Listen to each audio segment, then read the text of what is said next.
Welcome back. Today's all about triangles. We're looking at trigonometry. The focus today would be on Pythagoras Theorem.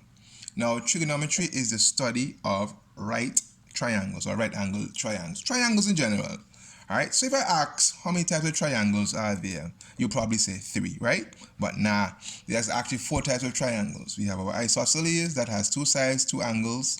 We have our scalene, has no sides, no angles equal, and we have, of course, equilateral, which has all the sides and all the angles equal. Today, our focus is on the 4th type of triangle, which is the right angle triangle. Now, what do you know about the right angle triangle? Right, so a right angle triangle tells us 2 things.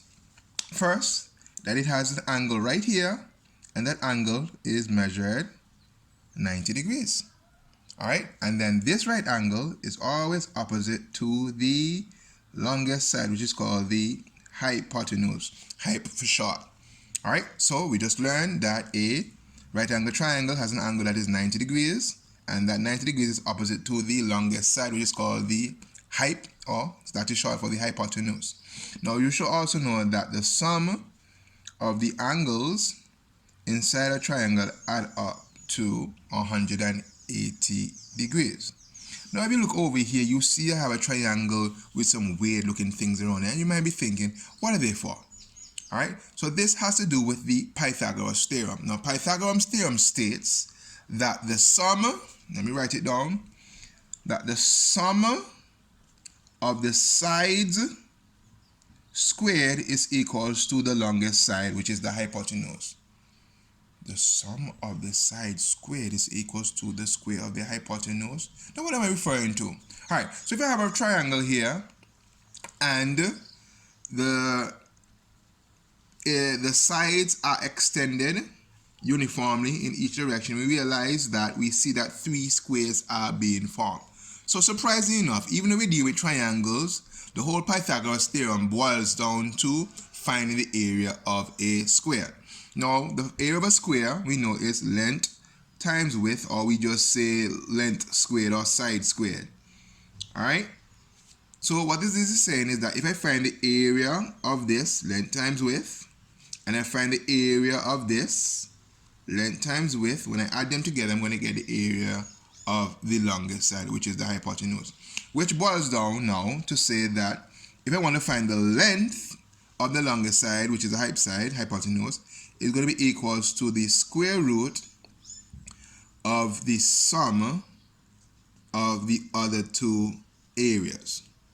Alright, so what do I mean by that? Let's look at a problem here. So we have this triangle here, one side 3 centimeters, another side 4 centimeters, and asked to find this side that is over there.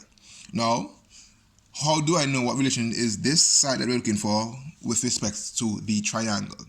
Let's look back at what we know. We know the right angle has an angle which is 90 degrees, so this is my 90 degree angle, and then this 90 degree angle is opposite to our height side or the hypotenuse.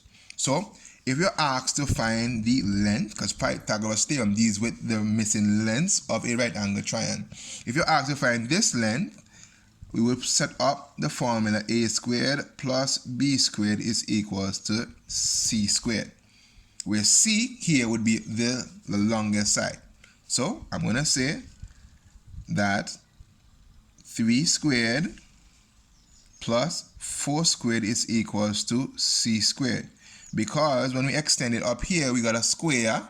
We know that all sides of a square are equal. Hence, if this side is 3, the other side is going to be 3, and this side is 4, the other side is going to be 4. So let's do a little math. 3 squared means 3 times 3. And 3 times 3 is 9. So here we have 9 plus 4 squared. Anything squared means I'm just multiplying the term by itself. So 4 times 4 is 16.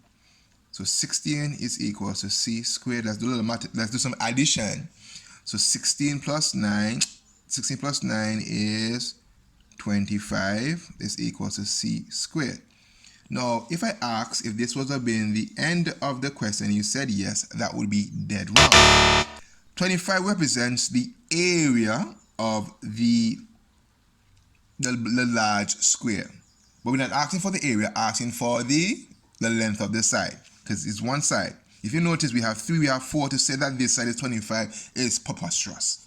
So to find the value of C, so C will be equal to the square root of 25, and the square root of 25 would be 5 centimeters. So C, the hypotenuse, will be 5 centimeters. Remember, the hypotenuse, that value must always be greater than the other sides.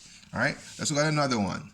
So here, right angle is opposite to the hypotenuse. So we're looking for the hypotenuse. So then the formula maintains a squared plus b squared is equals to the hypotenuse squared. All right, so 6 squared plus 8 squared is equal to c squared, or the hypotenuse squared. 6 times 6 is 36, plus 8 times 8 is 64, is equal to c squared. Let's add these together. 6 and 4, 10, 3 and 6, 9 and 1, 10. So 100 is equals to c squared. Remember, this 100 represents the area and not the length. So to find the length, I'll have to apply the square root.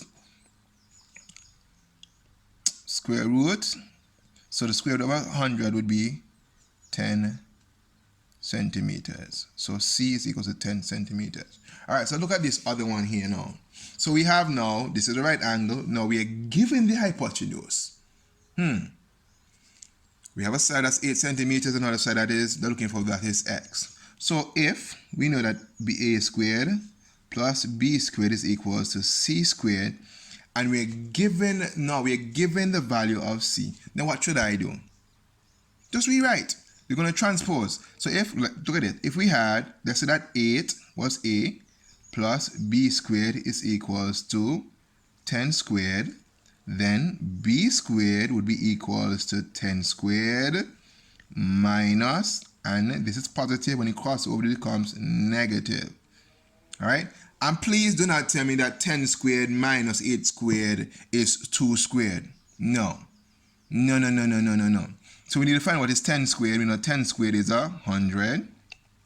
8 squared is 64. So b squared is equal to 100 minus 64, which gives us 36. So if you're going to think that if the hypotenuse is 10 and the answer we have is 36, and that's the final answer, then you're in a trouble.